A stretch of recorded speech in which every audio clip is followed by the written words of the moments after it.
Welcome, friends. We have been in Genesis chapter 47, and we have seen Jacob exercising wisdom in being a leader in Egypt. He has exercised wisdom in Genesis 47 and 11 and 12 on how he responded to his own family and the policies, if we can put it that way, that they put in place for them in verses 11 and 12.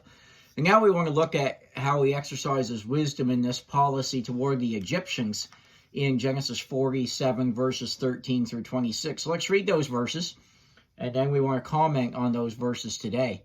It says in Genesis 47:13, it says, "And there was no bread in all the land, for the famine was very sore, so that the land of Egypt and all the land of Canaan fainted by reason of the famine. And Joseph gathered up all the money that was found in the land of Egypt and the land of Canaan for the corn which they bought, and Joseph brought the money into Pharaoh's house.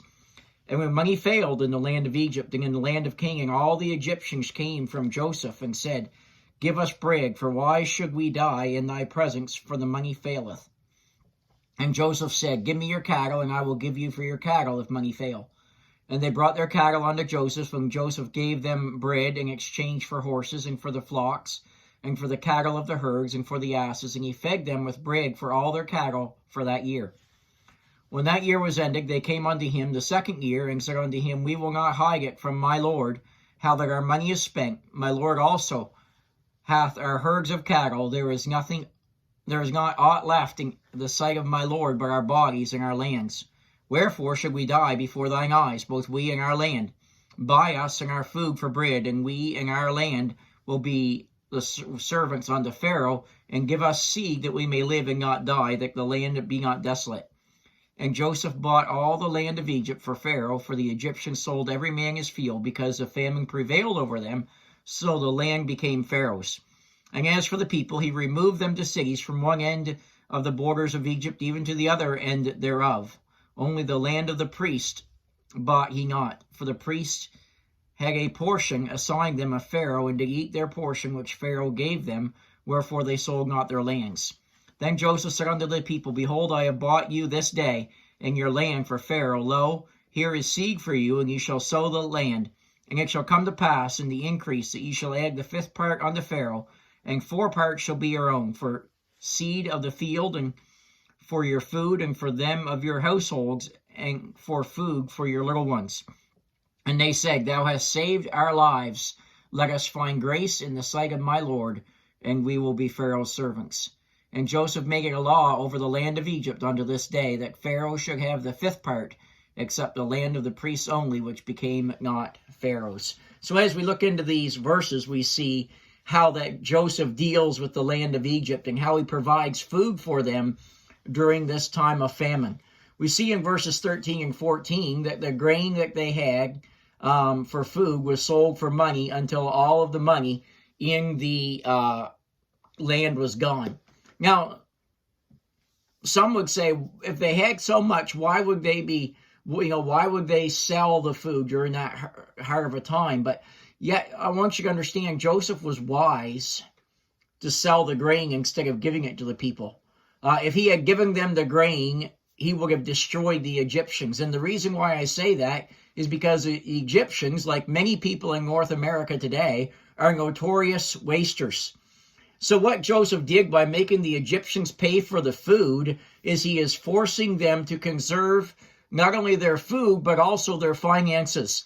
And he is teaching them to be wise stewards, and how we all need to learn that lesson. We need to be wise stewards for that which God has given to us. As I said, in North America overall, we are characterized by waste. We are characterized by throwing things away. And we need to be a people that know how to manage that which God has given to us. So by Joseph selling them the corn or the grain instead of giving it to them, it greatly helped their character. One of the things that Joseph knew, and that many countries around the world need to learn today, is that endless handouts, like a country's welfare program, does not help character. It only blanks character. It makes character worse. It makes people more lazy. Now, I understand that there are people with disabilities that cannot work, and that's a totally different story.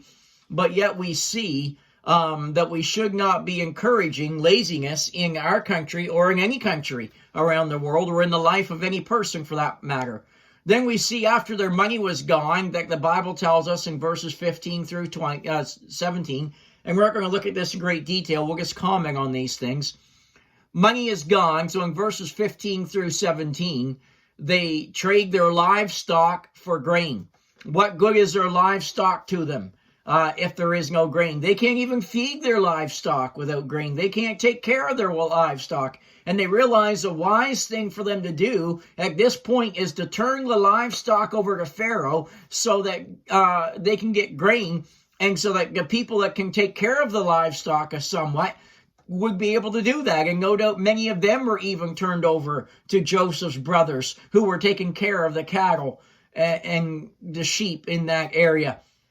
And then once the livestock were gone, they come back, and in verses 18 through 20, they trade their land for food.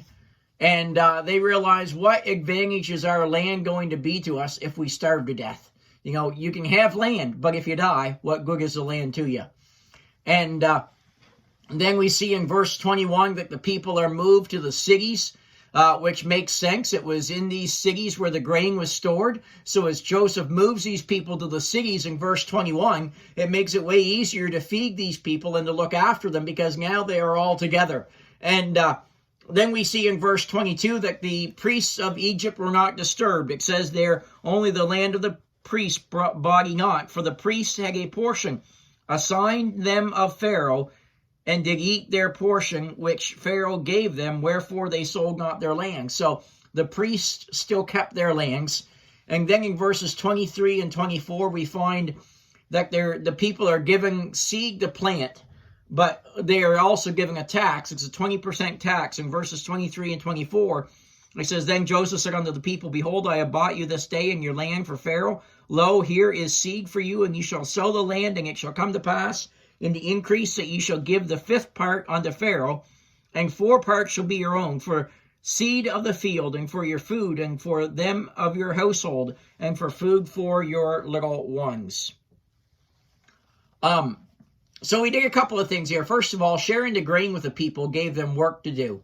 Once again, people working is healthy for any society. Joseph knew this, and he is putting these people to work and improving the character of their land by using these people to take care of it. And then we see that there was a 20% tax. Now, some people say, well, that's kind of unreal. Stop and think about it. It was very reasonable according to their standards. You know, there are many nations today that tax a lot heavier than that. So 20% was something that was really quite reasonable for Joseph to ask in light of what he is doing for them, and the people respond that way. They don't look at the tax begrudgingly. They understand that Joseph in the land of Egypt is using it wisely and that they're taking care of them, and they don't begrudge him of this 20%. Notice in verse 25, it says, they said, thou hast saved our lives. Let us find grace in the sight of my Lord, and we will be Pharaoh's servants. You know, some critics have said that Joseph overcharged and overtaxed the people, but this verse indicates that the people certainly did not think so. And then there's a law made in verse 26. Joseph made it a law over the land of Egypt unto this day. So it was a long-standing law that Pharaoh should have the 5th part, except the land of the priests only, which became not Pharaoh's. Let me say this today as we close about tax. Governments must have an income to function. If they do not have an income, they will not function. However, the problem is so many governments are greedy, and they want a lot more than people are able to afford to pay. And not only beyond the fact are they greedy, but this other problem is that they are inefficient and they impoverish the people to the extent that people often begrudge the government any money. So governments need taxes, but what they also need is they need an efficient use of those taxes. How can we get the most out of the tax dollars that we have without impoverishing the people in the country by the taxes that are given to them? And that's exactly what Joseph is doing here. He is a wise statesman, for he provides a good income for the people and for the government, And even though that income was good for the government, it was not burdensome to the people. It was something that was fair and equitable, and the people commended him for it and did not begrudge him the taxes that needed to be paid. Have a great day.